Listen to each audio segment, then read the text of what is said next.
This is how your machine will look. This is how your washing machine will look if you do not service it. This machine has been used over a year. All this is dirt. So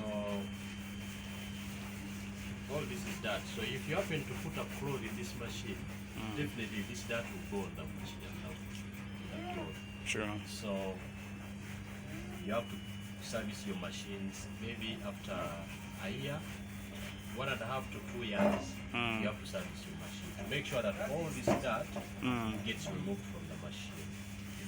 If you don't service, this is how the machine will be running. And I don't think you will be having a machine.